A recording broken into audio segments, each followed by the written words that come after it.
ओम नमः सिद्धेभ्यः। नमो अरिहन्ताणं नमो सिद्धाणं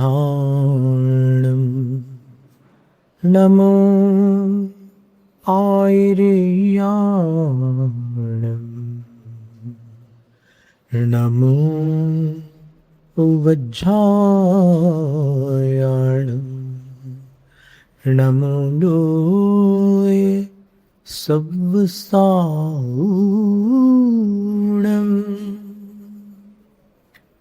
तीन लोक तीन काल के पांचों परमेष्ठी और सच्चे देव शास्त्र गुरुओं को प्रणाम वंदन नमन।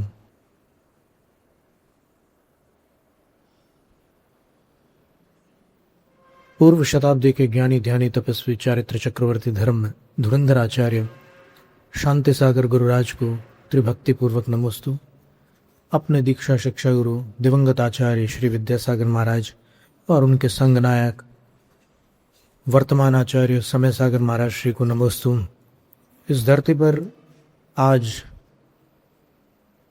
भरत क्षेत्र में भारत देश में विचरण करने वाले सभी आचार्य उपाध्याय साधुओं को नमोस्तु। सभी गणिनी आर्यिका माताजी और शेष आर्यिका माताजियों को वंदामि। सभी हेलक शल्लकों को महाराजों को क्षुल्लिका माताजियों को इच्छाकार प्रतीक्षाकार। चुलक श्री ज्ञान सागर जी महाराज की जय।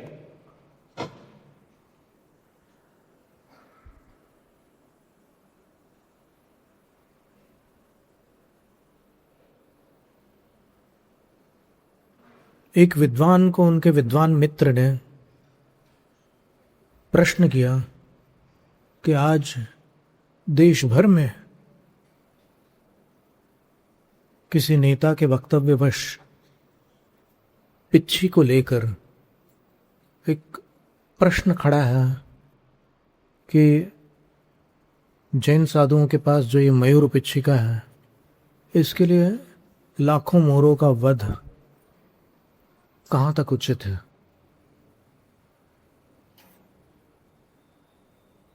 अभी वो पत्र उन्होंने हमारे पास भेजा।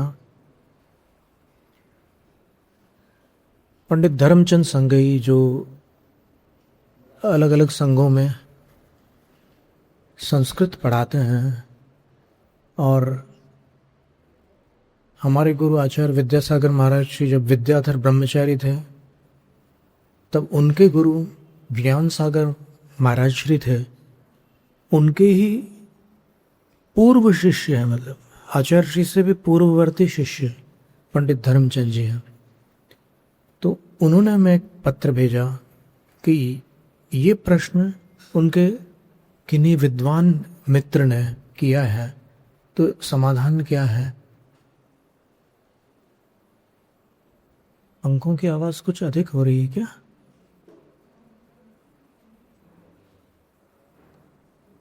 आप लोग ठंडा ही पी करके आया करो तो गर्मी कम लगेगी। तो उसका उत्तर वैसे तो हमने भिलाई में दिया था, आज यहाँ पर नागपुर में देते हैं।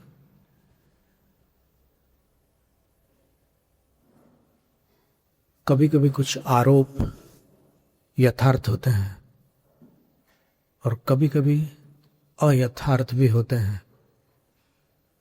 तो पहली बात तो यह है कि पिच्छीधारी संपूर्ण भारत देश में 2000 से भी कम है, ठीक है। और अगर अपन औसत निकाले तो एक पिच्छीधारी की पिच्छी में एवरेज लगभग 450-500 पंख लगते हैं। तो फिर लाखों मोरों को मारने का प्रश्न ही नहीं उठता। पहली बात, वो बात गिनती से भी नहीं बैठती। एक मोर से कम 100 पंख ऐसे निकलते हैं, अथवा ये कहूं ऐसे झड़ते हैं जिनसे पिच्छी तैयार हो सकती है। कुछ ऐसे पंख होते हैं जैसे उसके गले के पंख हैं, उससे पिच्छी नहीं बन सकती। तो उसके पूंछ के पंखों से ही पिच्छी बनती है, और पूंछ के भी कुछ चुनिंदा पंखों से पिच्छी बनती है। और प्रतिवर्ष सभी मोर अनंत चतुर्दशी के बाद पंख जड़ाना शुरू करते हैं। शरद पूर्णिमा तक आप मोरों को अगर देखोगे तो उनके पूरे पंख झड़ चुके होते हैं, और नए पंख आने में फिर कुछ महीनों का समय लगता है। तो वो जो झड़े हुए पंख हैं वो मोर के संचार क्षेत्र में, लगभग उसका इलाका होता है एक मोर का। जैसे मनुष्यों की ये कॉलोनीज होती है, तुलसी नगर आपका इलाका है, वैसे मोरों का भी अपना इलाका होता है। तो उन इलाकों में यत्र तत्र वो पंख जो उसने झड़ाए हैं या झड़ गए हैं प्रकृति से, अंग्रेजी भाषा में इसको, साइंस की भाषा में मोल्टिंग कहते हैं। मोल्टिंग, जैसे पतझड़ में वृक्षों के पत्ते झड़ जाते हैं और नए पत्ते आते हैं। पंडित पन्नालाल साहित्याचार्य जी ने दान की महिमा बताते हुए पतझड़ का एक दोहा सुनाया था।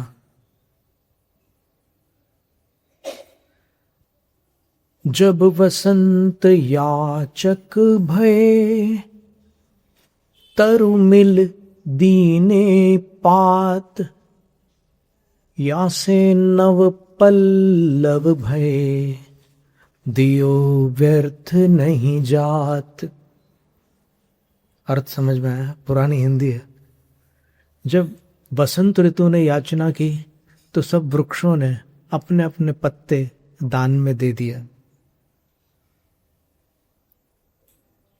तो वो पतझड़ का मौसम था, बसंत का आगमन होने वाला था, पर आगमन के पहले उसने कुछ मांगा तो वृक्षों ने अपने पत्ते दे दिए। और यासे, जिसके कारण नव पल्लव भये, नए पत्ते उगाए। सारांश ये है, दियो व्यर्थ नहीं जात, दान कभी बेकार नहीं जाता। और इसकी भी एक प्रक्रिया है, अभी तो हम इसका इतना विस्तार नहीं कर सकते। देते समय धन कैसे दिया जाता है, लेते समय कैसे लिया जाता है, उसकी गणना करते समय वो जो मुद्रा है उसको कैसे पकड़ा जाता है, ये सारी बातें बड़ी महत्वपूर्ण हैं। अगर आप गलत मुद्रा में पकड़ोगे उस मुद्रा को, यदि आपने गलत मुद्रा में पकड़ा तो फिर वो व्यय प्रधान हो जाएगी, और सही मुद्रा में पकड़ा तो फिर आय प्रधान हो जाएगी। अब ये सारी चीज़ें हमारा विषय तो नहीं है, जानकारी में, ज्ञान में है सारी बातें, पर ये बातें भी महत्व रखती। तो जैसे वृक्षों के पत्ते झड़ जाते हैं, नए पत्ते उगाते हैं, उसी तरह पक्षियों के पंख भी झड़ जाते हैं। अकेले मोर के नहीं, सारे पक्षियों के पंख झड़ते हैं और फिर नए पंख आ जाते हैं। मोती की खेती होती है, आपने सुना है? वहां पर टंकियों में सीप को रखा जाता है, और जब सीप के अंदर मोती तैयार हो जाते हैं, वो जो खेती करने वाले हैं उनको पता होता है कि कब तैयार होंगे, तब वो सीप को ऐसे पकड़ते हैं और उनके पास जो औजार होते हैं उससे उसमें थोड़ी सी जगह करते हैं। उसके 2 भाग होते हैं, तो उसमें थोड़ी सी जगह करते हैं, और जगह करके उसमें से ऐसे करके एक कांटे जैसा रहता है, उन मोतियों को धीरे धीरे धीरे धीरे निकाल देते हैं और उसको फिर वापस छोड़ देते हैं। तो जैसे मोती की खेती करने वाला कुशल मनुष्य, उनका वध किए बिना फिर आगामी काल में उसको और नए मोती प्राप्त होंगे। तो मारने से तो एक ही बार में सब निपट जाएगा काम, तो उसको मारना नहीं पड़ता। उसमें से नए मोती प्राप्त करने का व्यापारी है, तो व्यापारी नुकसान थोड़ी करेगा अपना, वो तो रक्षा करेगा ना। इसी प्रकार मयूर है, जिस मयूर से प्रतिवर्ष सैकड़ों पंख प्राप्त हो सकते हैं, उसका वध करके कौन मूर्ख पंख इकट्ठा करेगा? सोचने की बात है ना। ये बीच में इंटरवल की घंटियां बजती है। तो और देखिए, जो संख्या है, उन्होंने जिनने स्टेटमेंट दिया है कि लाखों मोर मारे जाते हैं, उतने पंखों की आवश्यकता ही नहीं पड़ती। वो झड़े हुए पंखों का संकलन करते हैं। कुछ ऐसे लोग रहते हैं जो उसके लिए नियुक्त हैं कि तुम पंख बटोर करके ले आओ, फिर उनको इकट्ठा किया जाता है। राजस्थान में निवाई नाम का स्थान है, ढेर सारे मोर है, पंख इकट्ठा होते हैं, साफ सुथरे पंख होते हैं, उनको इकट्ठा करके। अब कभी कभी क्या होता है कि कुछ लोभी लोग मोर के पंखों को खींच भी लेते हैं। ऐसे पंख भी कभी कभी आते हैं, खींचे हुए पंख। तो खींचे हुए जो पंख होते हैं, उनका जो छोर होता है उसमें सूखा हुआ रक्त होता है, और अगर उसको धो लेते हैं तो उसका रंग थोड़ा पीला सा होता है। और जो झड़े हुए पंख हैं, उनका जो छोर है उसका वर्ण श्वेत होता है, बिल्कुल सफेद रंग होता है। एक दूसरी पहचान और है कि जो खींचे हुए पंख होते हैं, उनको अगर अपन ऐसे सूंघते हैं तो एक अजीब सी बदबू आती है। और अगर पानी लगाकर, जिनके नासिका कमजोर है, पानी लगाकर अगर सूंघे तो स्पष्ट रूप से वो बदबू आती है। लेकिन जो झड़े हुए पंख हैं, उसमें चाहे पानी लगाओ चाहे सूखा ले लो, सूंघने के बाद गंध तो आएगी, दुर्गंध नहीं आएगी। तो ये सीधा सरल समाधान है। अब उनने ये भी पूछा, उन विद्वान ने, कि शास्त्र में मयूर पंख का उल्लेख कहाँ पर है? तो हम आपको बता देते हैं कि पिच्छी का वर्णन अनेक ग्रंथों में है। मूलाचार ग्रंथ में उत्तरार्ध के अंदर आया हुआ है, भगवती आराधना ग्रंथ में भी आया हुआ है, फिर भद्रबाहु चरित्र में भी पिच्छी के बारे में एक संस्कृत श्लोक आया हुआ है। हम प्राकृत गाथाएं आपको सुनाते हैं पिच्छी के विषय में। रज से दाणम गहणम मद्दव सुकुमालदा लहुत्तंच जत्थे दे पंच गुणा तम पडिलिहणम पसंसंती। हिंदी अर्थ, रज सेदाणम गहणम, ये पिच्छी धूल को पकड़ती नहीं है, पसीने को पकड़ती नहीं है। इसमें एक मृदु गुण भी है। तीसरा गुण इसका है मृदुता। उसका परिचय देते हुए वहां पर आचार्य वसुनंदी सिद्धांत चक्रवर्ती, जो कि संस्कृत टीकाकार हैं, वो लिखते हैं कि ये पंख, वहां पर मयूर शब्द लिखा हुआ है, ये हम आपको बताना चाह रहे हैं मूलाचार ग्रंथ में। तो ये जो पंख है, इन पंखों को आंखों में डालने पर पलकें नहीं झपकती, है ना विचित्र बात। आंख के डॉक्टर के पास आप जाते हो तो वो कपास का एक फोहा बना करके, जैसे आप आरती के लिए बाती बनाते हो, वैसा एक फोहा बना करके उस मरीज से कहता है कि आंख खुली रखना, उधर देखना। तो वो मरीज उधर देखता है, वो साइड से आंख के सफेद भाग पर वो कपास का स्पर्श कराता है, उसकी पलकें पट से बंद हो जाती है। तब डॉक्टर बोलता है कि कंजंक्टाइवल रिफ्लेक्स नॉर्मल, एनएडी, यानी आपकी पलक झपकने वाली जो प्राकृतिक प्रक्रिया है वो स्वस्थ है। और उस फोहे के बदले अगर मोर का पंख आंख में लगा दो तो पलकें नहीं झपकती। ये बात मूलाचार ग्रंथ में लिखी हुई है। इतनी मृदु होती है पिच्छिका। तो एक बार हमने पूज्य अभय सागर महाराज श्री से, जब वो एलक थे, 1985 की बात है, 85 की, हमारी दीक्षा से पहले हमने प्रश्न पूछा कि महाराज जी इतनी बड़ी पिच्छी, हमें अंदर से हम थोड़ा स्केप्टिकल हैं, हमें भरोसा नहीं हो रहा है कि ये पिच्छी जब एक छोटी सी चींटी के ऊपर आप लगाते हो तो उसको थोड़ी बहुत तो तकलीफ होती होगी। हमारी समझ में नहीं आता। आप कहते हैं कि इससे जीवों को पीड़ा नहीं होती, जीवों का मार्जन कर देते हैं, वहां से जीव अलग हो जाते हैं, उनको कोई तकलीफ नहीं होती। तो अभय सागर महाराज श्री ने, वो कभी भी पिच्छी खड़ी नहीं रखते थे, ऐसे खड़ी नहीं रखते थे, ऐसे रखते थे। तो पूछा कि ऐसे क्यों रखते हो महाराज जी?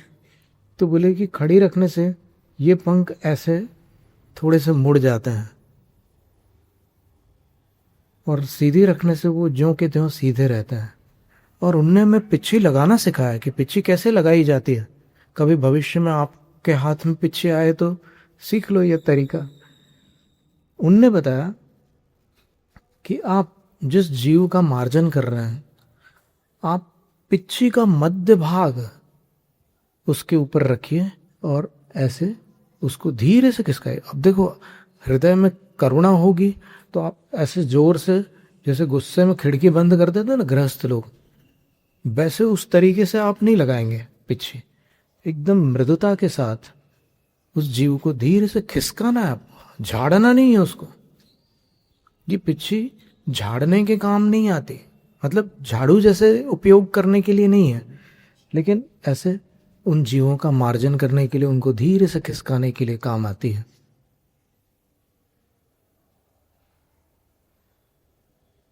ये मृदुता इसका गुण है, तीसरा गुण है। और मूलाचार ग्रंथ में ये भी लिखा है, और इधर सर्वार्थ सिद्धि आदि ग्रंथों में भी लिखा है कि धूप से छांव में आते समय साधु को अपना मार्जन करके छांव में आना चाहिए।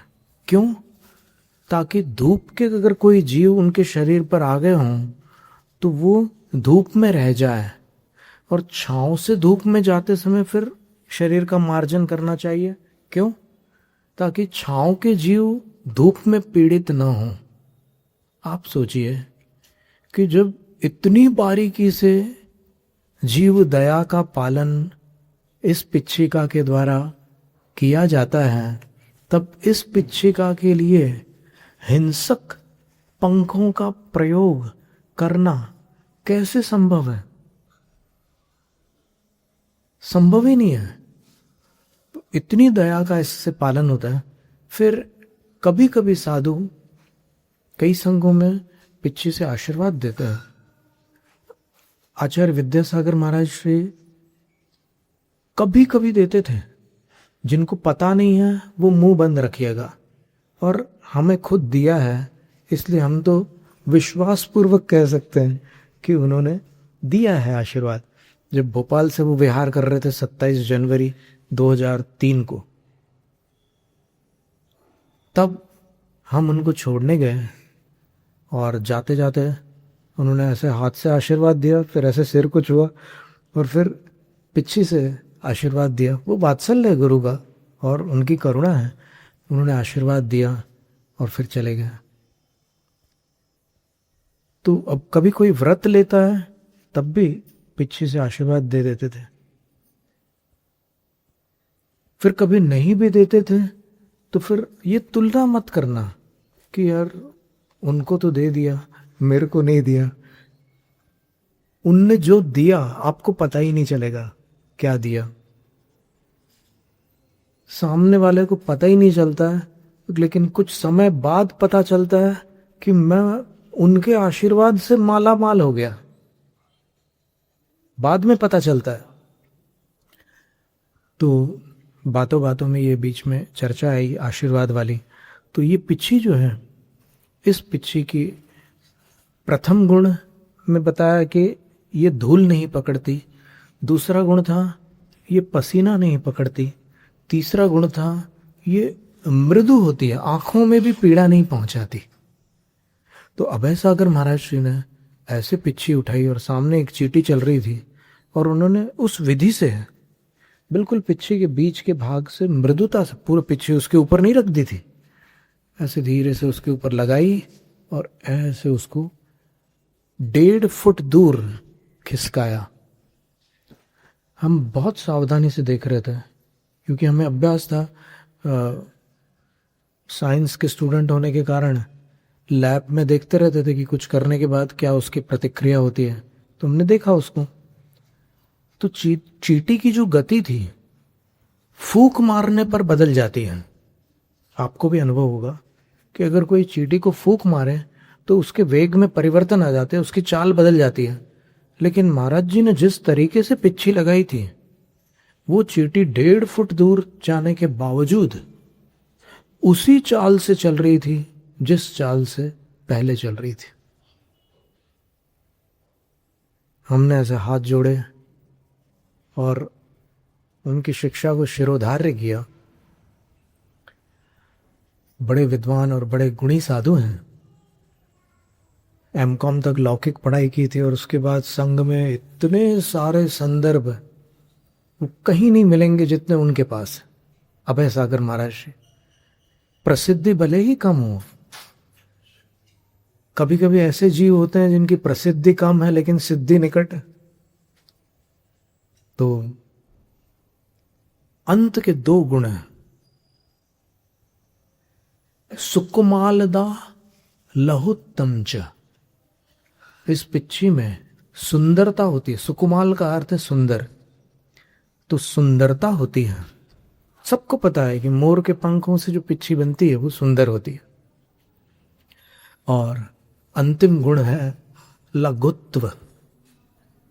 ये जैसे दिख रही है, आप लोगों ने आहार के बाद उठाई होगी, पर आहार के बाद जिस एक व्यक्ति ने उठाई, एक साथ सब लोग दे रहे हैं तो पता नहीं चलता कि कितना वजन है। लेकिन अगर एक व्यक्ति उठाता है तो पता चलता है कि इसमें वजन है। लेकिन जितना भारी दिख रही है उतना वजन नहीं है इसमें, उससे बहुत कम वजन है। तो ये इसका एक गुण है कि ये वजनदार नहीं होती है। साहित्यिक भाषा में अपन देखें तो बहुत वजनदार होती है। कैसे? गुणों की अपेक्षा, गुणधारी की अपेक्षा ये इसका वजन इतना है कि सब लोग नहीं उठा सकते, इसलिए वजनदार है। सब लोग इसको धारण नहीं कर सकते, इसलिए वजनदार है। तो इस तरह ये पिच्छी की थोड़ी सी चर्चा आज आपके सामने रखी। तो पिच्छी अपने आप में मूलाचार ग्रंथ के अनुसार इस वर्तमान काल के अपहृत संयमी दिगंबर साधुओं के 4 चिन्हों में से एक चिन्ह है। जो उपेक्षा संयमी है, तीर्थंकर पिच्छी नहीं रखते कभी भी। कहीं किसी शास्त्र में ये उल्लेख नहीं है कि तीर्थंकर पिच्छी रखते, नहीं रखते, उनको आवश्यकता ही नहीं है।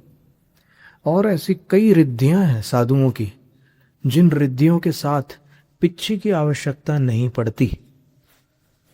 उन साधुओं के माध्यम से उनके शरीर से किसी प्राणी को पीड़ा ही नहीं होती। एक परिहार विशुद्धि संयम है, उस संयम के साथ भी पिच्छी की आवश्यकता नहीं होती। परिहार विशुद्धि संयम इतना बड़ा संयम है, इतनी बड़ी रिद्धि है कि उस रिद्धि की प्राप्ति सबसे कम साधुओं को होती है और केवल तीर्थंकर के सानिध्य में होती है, बाकी समय नहीं हो सकती। महावीर भगवान थे तब तक वो साधु थे परिहार विशुद्धि वाले, अब उनके बाद फिर कोई नहीं रहे। इसी प्रकार आदिनाथ भगवान के समय वो साधु थे, अब कोई नहीं, उसके बाद में कोई नहीं। 2 तीर्थंकरों के अंतराल में भी नहीं होते परिहार विशुद्धि संयमी। वो उन्हीं के समय में होते हैं और उनको कम से कम 3 से 9 साल समौसरण में रहना पड़ता है और गणधरों से अध्ययन करना पड़ता है, तब जाकर के वो शक्ति प्राप्त होती है उनकी। और फिर उनके लिए निर्देश है भगवान का कि आप चौमासा नहीं करोगे। तो वो परिहार विशुद्धि वाले साधु चौमासा नहीं करते, वो प्रतिदिन 2 कोस गमन करते हैं। उनके हाथ में पिच्छी नहीं होती, होते दिगंबर साधु हैं। निर्ग्रंथ 3 कम 9 करोड़ मुनिराजों में होता है, आज भी हैं। कहाँ हैं? 20 समौ शरणों में, यत्र तत्र नहीं। फिर अगर उनको चारण रिद्धि हो जाए तो पूरे ढाई द्वीप में जहां भी भ्रमण करना हो भ्रमण कर सकते हैं। इतनी सारी जानकारियां हैं शास्त्रों में कि बोलते बोलते समय का पता ही नहीं चलता। तो ये पिच्छी के बारे में एक महत्व की बात थी। पिच्छी धारण करते समय आचार्य कुंद स्वामी ने भाव पावड़ में लिखा है, 4 गुण पहले बता देते हैं कि 4 चिन्ह कौन से हैं। आज इस काल में 4 चिन्ह हो तो समझ लो कि दिगंबर साधु है। कौन से 4 चिन्ह? तो बोले आचे लक्कम लोचो वो सट्ट शरीर दाय पड़े लिहड़म एसोहु लिंग कप्पो। ये आज मुनि का जो लिंग है, मुनि की जो मुद्रा है, उसमें 4 चिन्ह है। पहला चिन्ह आचेलक, दिगंबरपना, दिगंबरत्व। अब दिगंबरत्व के बारे में कुछ संवाद और कुछ विवाद चलते हैं। कुछ लोग विरोध भी करते हैं कि जो दिगंबर है उनको जंगलों में रहना चाहिए या एकांत में रहना चाहिए, यहाँ शहरों में नहीं आना चाहिए। कई बार ऐसी स्थितियां बनती हैं। उत्तर भारत में भी एक बार ऐसा प्रसंग आ गया था कि हमारे गांव से नहीं निकल सकते, हमारी सड़क से नहीं निकल सकते। भिलाई में एक प्रसंग आ गया था कि एक व्यक्ति ने साधु से कह दिया कि ऐसे क्यों घूम रहे हो यहाँ से मत जाओ आप, यहाँ हमारा धर्मायतन है, हमारे धर्मायतन के सामने से मत निकलो। तो फिर वो साधु दूसरे मार्ग से चले गए, आर्य समाज वाले मार्ग से निकल गए। फिर बाद में जब उनके अध्यक्ष से बात की कि भाई आपके आयतन वाले हमारे साधुओं पर प्रतिबंध डाल रहे हैं, क्या बात है, तो फिर उन्होंने क्षमा याचना की और फिर वापस वो ऐसा समझौता हो गया। तो ये स्थितियां कई बार बनती हैं। तो इस विषय में केवल हम एक वाक्य कहना चाहते हैं, विकारी नग्नता निंदनीय है और निर्विकार नग्नता वंदनीय है।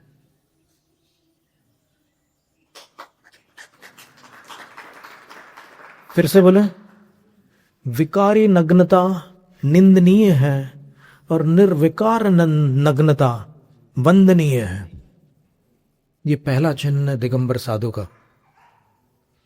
फिर दूसरा चिन्ह क्या है?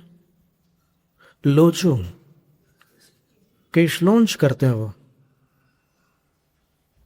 कम से कम 60 दिन के अंतराल में केशलोंच करते हैं। मध्यम 3 महीने और जघन्य 4 महीने। अब आप सोचोगे कि भाई दिनों की संख्या कम है तो फिर उसको उत्कृष्ट कह रहे हैं, और बीच वाली संख्या है तो मध्यम कह रहे हैं, तो कोई परेशानी नहीं है, बीच वाले तो मध्यम ही होते हैं। और अधिक दिनों की संख्या है तो उसको जघन्य कह रहे हैं। क्यों? क्योंकि उस समय बड़े बाल हो जाते हैं, तो बड़े बालों को उखाड़ना जघन्य लोच है, और 2 महीने वाले बालों को उखाड़ना आचार्य विद्यासागर महाराज जी ने कुछ समय तक 3 महीनों तक केशलोंच, 3 महीनों में केशलोंच किया। उसके बाद फिर उन्होंने हमेशा 2 महीने में ही केशलोंच किया, और उनका केशलोंच 1.25 से 1.5 घंटे में पूरा हो जाता था। संघ में लोग बोलते थे कि कुछ महाराज सस्ते केशलोंच वाले हैं, कुछ महंगे वाले हैं। वो संघ की ऐसे आपसी भाषा थी केश लॉन्च करने वालों की। तो सस्ते वाले कौन है? जिनको कम टाइम लगता है। वो महंगे वाले कौन है? जिनको 3 घंटे से ऊपर लगता है। तो ऐसी बातें चलती थी। तो लोच दिगंबर साधु का दूसरा चिन्ह है। तीसरा, वो सट्ट शरीर था। 24 घंटे में वो 28 कृतिकर्म पूर्वक कायोत्सर्ग करते हैं। कायोत्सर्ग अन्य किसी संप्रदाय में नहीं है, दिगंबर मुनि का गुण है। तो वो केश ये कायोत्सर्ग करते, खड़े होकर भी करते हैं, बैठ के भी करते हैं।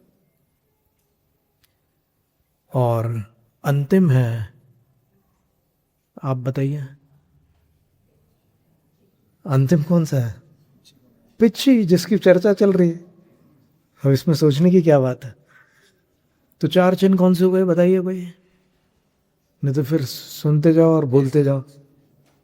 पहला आचेलक्कम दिगंबरत्व, दूसरा केशलोंच, तीसरा कायोत्सर्ग और चौथा इच्छिका। कमंडल अन्य संप्रदायों में भी पाया जाता है, इसलिए उसकी अतिव्याप्ति है। लेकिन पिच्छी सिर्फ यहां होती है, अन्यत्र नहीं होती, इसलिए उसको चिन्ह कहा। चिन्ह किसको कहोगे? जो यहां भी हो और वहां भी हो, उसको चिन्ह थोड़ी कहोगे। चिन्ह तो पहचान की वस्तु है ना, निशानी है ये बात। तो अब अधिक विस्तार न करते हुए इतना जो बात अपने सुनी, बहुत महत्व की बात है, जानकारी की बात है। लिख लेना, औरों को बता देना। ठीक है। उसके 5 गुण तो बता दिए हमने। उसमें मृदुता होती है। आप कब आए? अभी आए कि पहले आए? हाँ हाँ, सब बता दे। हाँ, 5 बता दिया।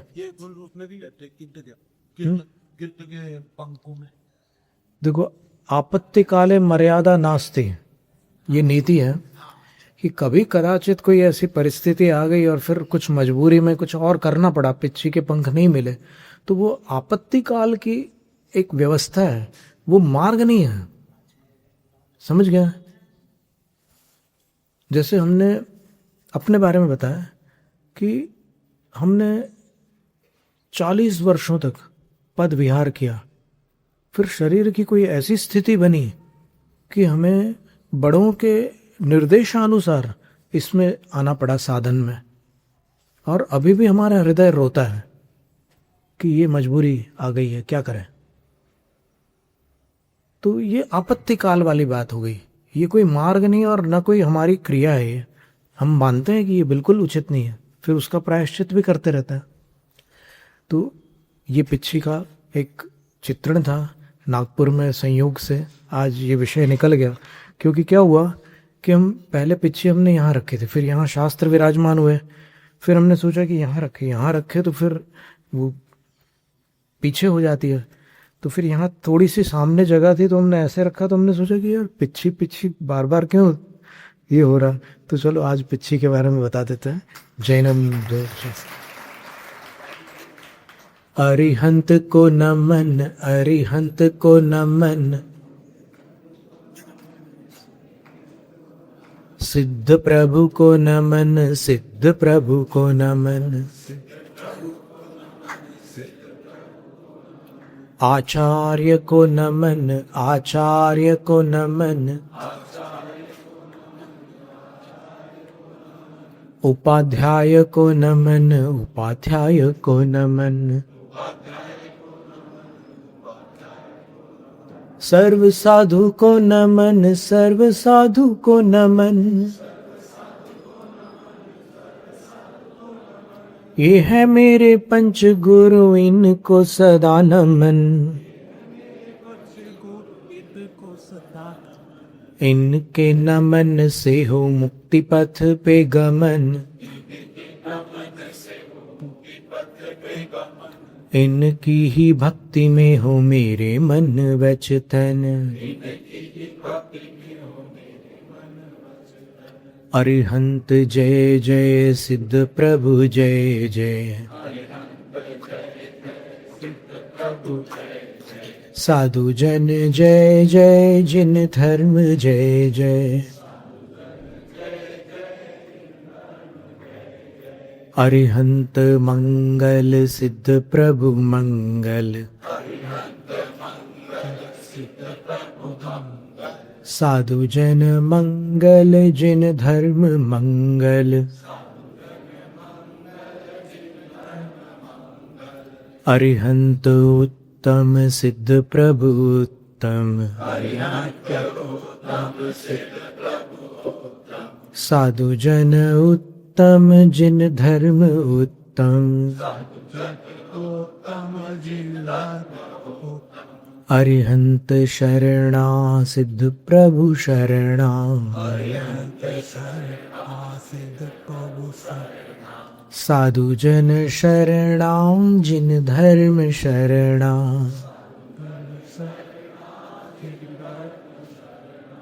चार शरण अघहरण जगत में, और न शरणा हितकारी। जो जन ग्रहण करें वे होते,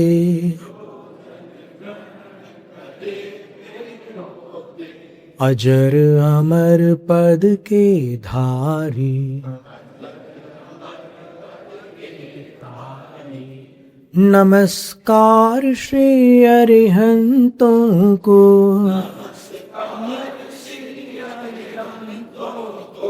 सिद्धि प्रदाता सिद्धों को।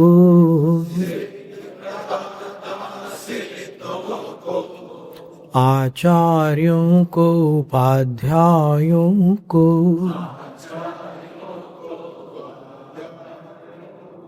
सर्वलोक के संतों को। जिनवाणी स्तुति से पहले हमें अचानक आचार्य विद्यासागर महाराज जी की दो घटनाओं का स्मरण हुआ, तो वो हम आपको सुना देते हैं। छोटी छोटी दो घटनाएं। एक दिन आचार्य श्री पपौरा जी में सन 86 में सर्वार्थ सिद्धि पढ़ा रहे थे। 9वां अध्याय चल रहा था, उसमें इसी का वर्णन चल रहा था, समितियों का। और अप्रत्यवेक्षित, प्रत्यवेक्षित, प्रमार्जित, अप्रमार्जित, ये सारे शब्द थे, शास्त्रीय शब्द थे।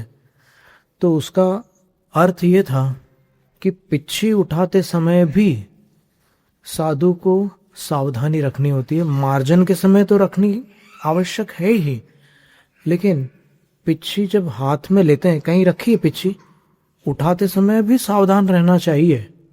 ये बात आचार्य श्री ने सिखाई। और संयोग ऐसा था कि आचार्य श्री ऐसे मंच पे बैठे थे, हम लोग इस तरफ कुछ बैठे थे, उस तरफ और संगस्थ लोग बैठे थे, और सबके हाथ में ग्रंथ था। और आचार्य श्री की पिच्छी ऐसे उनके इस तरफ रखी थी, बाईं हाथ की तरफ, हम लोगों की तरफ, और ऐसी खड़ी रखी थी। और यहां पर एक मकड़ी थी। तो उस मकड़ी को हम लोग देख रहे थे। अब गुरु से ये कैसे कहें कि गुरुदेव पिच्छी में मकड़ी है।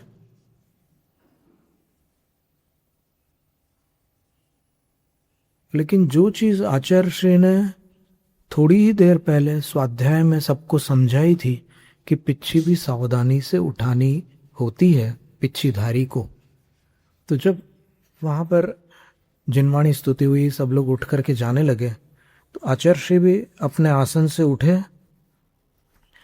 और क्या अद्भुत बात है, उन्होंने ऐसे वो पूरा शरीर को ज्यादा हिलाते नहीं थे, कम में काम निकालते थे। उन्होंने ऐसे देखा पिच्छी, और उन्होंने देख लिया कि वहां पर मकड़ी है।